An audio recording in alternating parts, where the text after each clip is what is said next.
Go ahead, Jim. Yeah, so kind of where we came up with from an engineering standpoint of why we were saying to remove the carriage walk. So if you look at ODOT's traffic manual, if you look at ADA standards, which I pulled some stuff off of 88.gov, there's a whole bunch of standards we got to go off of with what is the sidewalk, what the spec is, how wide it is, the slopes, and all that kind of stuff. So the general description of a roadway crossing is when a sidewalk crosses a curb. So every time one of those goes from the sidewalk, which is the public sidewalk, which is your pedestrian route, and then turns, and you can see it turn and goes to the curb, is that we see that as classified as a street crossing because it's going up to the curb. So now for ADA code, do we got to make those ADA compliant? That would be, we'd have to make sure that we have a landing back at the actual sidewalk itself. It's got to be 4 foot wide. It's got to have a certain slope. It's got to have tourniqueted domes, which are those the detectable warnings that you see on curb ramps. And then that also leads then into, you got to have a receiving side on the other side. You got to make sure that you have proper signage and all that. So each one of these houses, the way we see it, is a unsolicited crossing where there should not be a crossing. So it'd be pretty much each house would almost be a mid-block crossing, where our crossings for a street where we want them is at a intersection, either signalized, non-signalized, but at intersections where you suspect people to be crossing. Where this kind of comes back to is say, okay, when we go down through there and we're replacing the curb, I have to remove a portion of the sidewalk or driveway or these carriage walks, and as soon as I touch something, I have to make it ADA compliant. If I don't touch it, I don't really have to because I did not change it. But as soon as I remove curb, and we have to remove roughly 2.5 foot behind the curb to get the curb machine through. So as soon as I touch it, I gotta make it compliant. So if I don't put it back compliant, the city-wise, we don't put it back compliant, someone uses that and say they use it to get to their car, or they do use it as a crossing and they get injured crossing the road or get hit from a car, who's liable for that? It'd be the city because we put it in and it's within our right of way. So to clean things up, that's what we were saying. The city ultimately has jurisdiction within their right of way to make sure that we alleviate any kind of liability that can come on the city. So have any cities been held liable for issues with carriage walks? With carriage walks, I couldn't tell you with carriage walks, but there's been hundreds, thousands of lawsuits with cities and ADA. I could do some research, or Don might know, but we could look to see if there's any on carriage walks.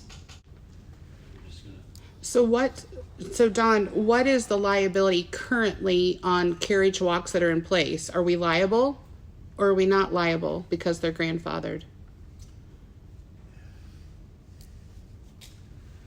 I'd have to get back with you on that, really, because there could be so many different nuances to be able to give you a legal opinion of whether it's going to affect or not. I would say if it's something already in, we're probably in a better position than once we start changing them. Then I think we really have to move to the ADA ramps and all that. So there's no way, you mentioned ramps, and the old carriage walks don't have ramps, correct? Correct. So is there a way to allow us to keep it the same and not make it a ramp? Because all of your discussion, I get it, but I heard Grant earlier say, what's the difference between a driveway and a carriage walk? Because you're talking about from point A to point B to cross the street and having to have it on both sides because you're putting in a ramp or a decline or whatever the right word is. That would be the same as a driveway, right? Well, if there's sidewalk going through a driveway, I'm not using the word sidewalk. I'm just saying I'm looking at that as the same as a way to cross the street. So if somebody wanted to use that as a mid-block cross to go from one driveway to cross to their neighbors, do we say we don't allow driveways for ADA compliance? So driveways are more for vehicular access into your property. So I know this is kind of, I don't want to say gray area, but walking downtown, you can see where your access route is down through there. There's got to be at least a clear 4-foot area going down through there. So anytime say you're walking down the street, or and you have a landscaping buffer over here, and you're on the sidewalk, and you see another sidewalk that's coming off of that, even if it's a carriage walk or a turn in the sidewalk to go ramp, that's an access route going out to the curb for a crossing.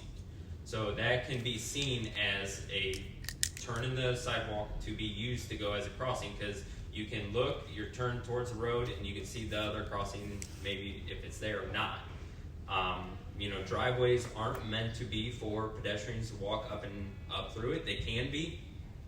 And I'm not saying they can or can't be, but it's the same way as people crossing at mid-blocks without signals. I mean, that's technically jaywalking, but you can't stop someone from that, but it's more of the liability that comes back with that. So if you have that there and someone does use it because it looks like a crossing, that liability then would come back to the city. There's some gray in between areas, but it's a vehicular access versus pedestrian access. Identified vehicular access versus identified pedestrian access. All right, you're saying the purpose, obviously, of the driveway is vehicular access. The purpose of the carriage walks worked across the street. They were so people could get out of. Originally, they were put in so people could get out of their carriage and go up to their house that way. Right, so it wasn't put in as a crossing for the street. No, but you're also, you're saying, a carriage walk for a carriage. So you're looking at what they were used for previously. That was the initial before. Purpose. And they continue to be used for a similar purpose when people park on the street, get out and walk up that, so they're not walking through the dirt and muck and everything. I think that right there is probably the biggest issue of why everybody is here in the audience. Guys, on what our standpoints are. So when council makes the decision, one way or another, you can understand either the risk or not the risk with it. So that way, say you guys do decide to remove them, then when we receive calls asking why, we can say this was fully vetted and this was the decision through council and all that, or if we put them back in and something does happen, then everyone understood the risk that potentially could be coming with it. I want to make sure that we are preventing stuff instead of reacting to something that happens. Can we define as council what a carriage walk is? And if we define it as not being a mid-block cross or a ramp, and can we make it that it does not have ADA compliance. Does not have a ramp? Right. So if we can do that, then I would like to see, just in basic conversation, I see your guys' view for ADA. I don't want the city liable. But these are grandfathered carriage walks. We're not adding new ones. If somebody came to me today and said, I want a carriage walk in front of my house, I'm going to say, sorry, that doesn't work. But if you have one, and we define what a carriage walk is, and set a policy for carriage walks specifically, would that protect us from ADA or liability from the city? Because the property owners maintain that right away. I just think the easiest thing to do would be to define a carriage walk and then define a policy for the grandfathered carriage walks inside our community. So I just want to clarify something, that not to change your point, because it's a good question. He has to go so far into that right away that he is going to have to touch those carriage walks.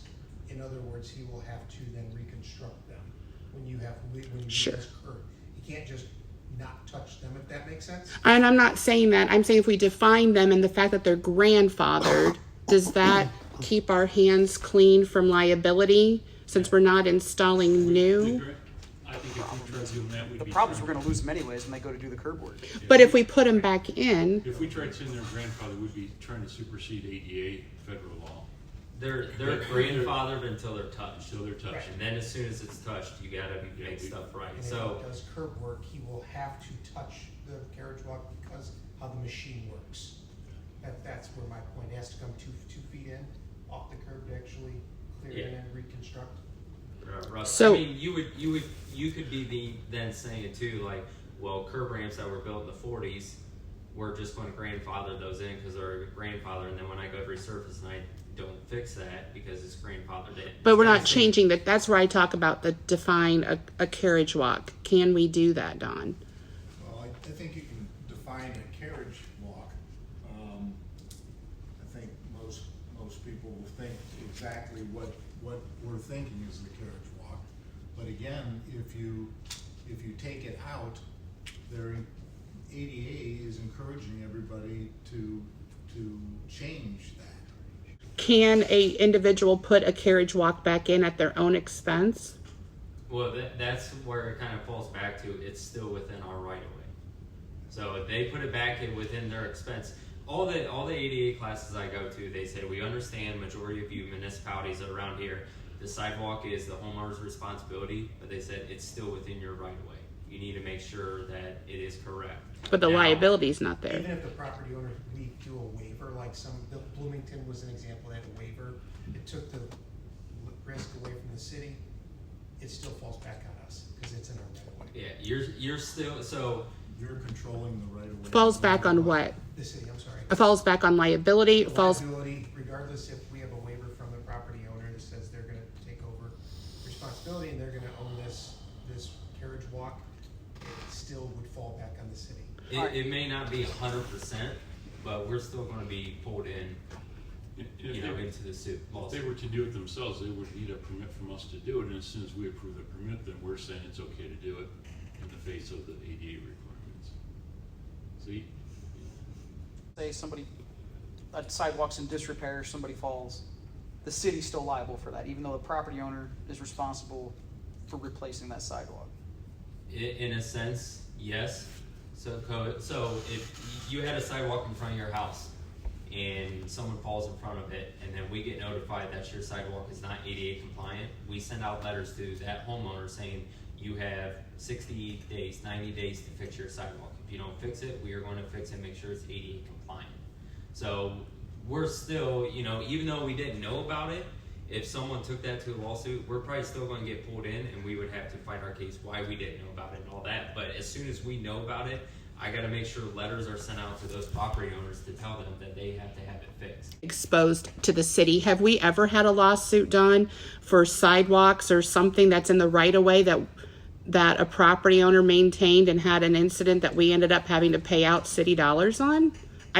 That just seems really, really rare, if at all. Are you talking about sidewalks? I'm talking the right of way, so that could be your sidewalk, that could be your carriage walk, that could be the grass. The driveway, I don't know that section of the driveway. Have we ever had an Well, the property owners are always responsible for the sidewalk in front of your house. So there is no liability exposure to the city on that. So why would there be a liability exposure on this? There's a liability exposure if we're aware of it. It's our responsibility to be that middle person when there's a situation, but there's never been a liability to your knowledge that we've paid out on for exposure because of that. I can only say that I have not. Okay. Think about growing up as a kid, I don't remember ever thinking that a carriage walk was essentially a pass through for a crosswalk. There's got to be some kind of reasonableness. It seems like reasonableness has gone completely out the window. Well, that's just. But I just think when people are just out walking around, I don't think they think of a carriage walk as a place that's a authorized crossing. I mean, maybe it's a good place to go jaywalk. I think everybody thinks of jaywalking as in between, Anything- corners, and then if there's not a mid-block crossing like we have on Main Street, I think people realize what they're doing is. Don't get me wrong, I think they're convenient. Yeah. The carriage walks they make sense. I had a call from a man that works in EMS, and it was saying he loves these things. It makes their job not just easier, but safer. Well, and I guess that's what I was saying. Like we're not saying that we like them, don't like them, or anything. No, But it just seems like we're getting the short end of the stick here from the ADA, not from you guys. I understand what you're trying to do, but it just seems like with the ADA, we're just putting common sense off to the side and becoming so risk averse that we're doing more harm than good. And I'm saying that not just at city council level, but also at the higher level with the ADA from Congress. To know how aggressive has DOJ been in trying to do this over carriage walks? I understand there's other ADA things where public access to public buildings. Yeah, that's, obviously that's not what we're discussing. But that seems to be where I think most of the issues with DOJ going after communities is stuff on public access. Where I want to see where they've gone after carriage walks specifically. What cities have been they've been sued over these carriage walks being, leading to these liability issues. I'd like to see that, because to me, why not leave the carriage walks there if nobody's getting pursued under the ADA over it? Is ADA considering a carriage walk a crosswalk, or is that an interpretation we're getting from? ADA doesn't define the crosswalk, they define how the crosswalk has to be constructed. But it's not, that's my question. Is ADA defining a carriage walk as a crosswalk, or is that an interpretation that you're giving us? But I mean, what we're reading, where curb ramps, it says curb ramps are needed whenever a sidewalk crosses a curb. So that is a sidewalk touching a curb. So when that's crossing a curb. I would like to work on defining, Dawn, or seeing if we can define a carriage walk in our community and define it without making it a crosswalk with a ramp, just leaving it how they used to be, whether we're touching them or not. I think we have, to me, a consideration, an obligation to those who have them, that have a need to keep them, to be able to allow that option to be there. And I think, didn't Illinois say that they were leaving it as is and they left it up to the property owner if they wanted to remove them or keep them? So I would like to define a carriage walk. Am I saying that right, Dawn, on what I want a definition and then how we do a policy? I can run some information, put in carriage walks or sidewalks and see what we get out there and see if there's any case law on it. Just not sidewalk, because it's not a sidewalk. But so if we could do that, that would at least give us possibly an option. What do you think? I'll tell you when I do the research. Okay. I think, to what you're saying, if we can define it as not a sidewalk, then maybe we don't have to follow the requirements of Don and say we can write that description as Yeah. not a sidewalk. Because you're coming to us for a final determination to tell you what to do, right, Jeremy? So if we can define it clearly that it's not a sidewalk, I think that would eliminate a headache, not cost factor for what you said that we would have in Right. removing them. Right. But I think sometimes the cost factor on a little carriage walk to give that option. I don't think we should put new ones in as far as houses that don't have them. I think if we were to have new ones, it should be on the homeowner, I think, to put it in, if we could get to that point. But I have another question. Is there anybody, like a federal agency, that we can get guidance from directly instead of trying to read interpretations? And I've tried calling Department of Justice, not on this, on another matter, and I mean, you can call them, but they won't give you an answer, because then whatever they tell you, they're going to be held liable for it. They'll refer you to. Yeah, they'll refer you to ProWeg and the ADA. ProWeg is the public right-of-way ADA standards. So I've tried on different matters, and you don't get a straight answer. They won't tell you yes or no on that.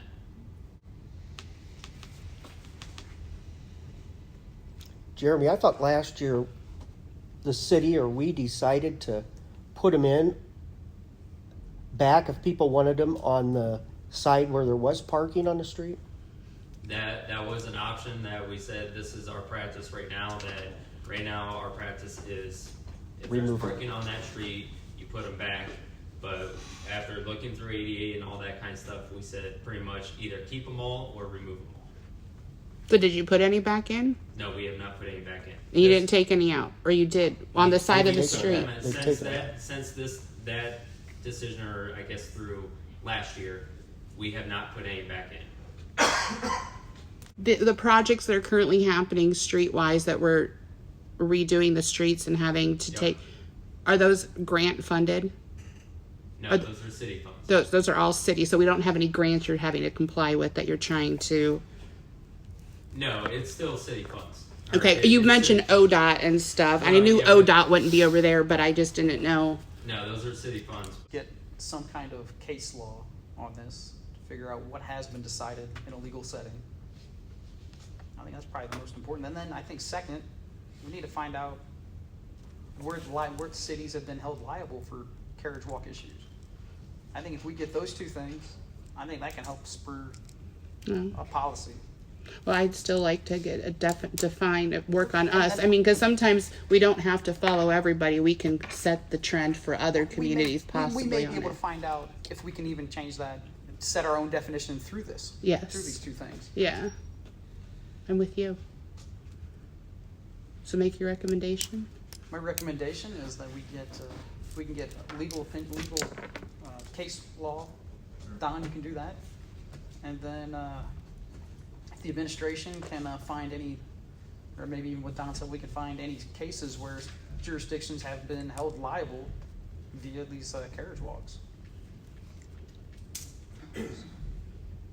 And then I kind of just make sure there was a third point that I thought I heard. Oh, about define. definition. And then see, I of think the policy. definition might come, I think definition of a carriage walk might come after we get information from that. I think that'd probably inform our decision on how we define a carriage walk. I agree, but then I'd also like to know, and I'll work with Don about if we are able to make our own definition and policy of the carriage walk, and does that circumvent the ADA, or does that, since we create our own definition and policy for this, and we define it, is that acceptable in the eyes of the law? And that's Right. that's all my pieces to Don. And so I think That's all fair. I think his two recommendations, including me wanting to define, because I think that's a vital part of it. But I think it's all encompasses all of that to get to that point. I got the 3 points. So I'll second it if you put in the defining the carriage walk as part of all the points that we're working Yeah. towards. All 3 points? Yeah. I'd second that. What do you think, Jim? I think that's fine.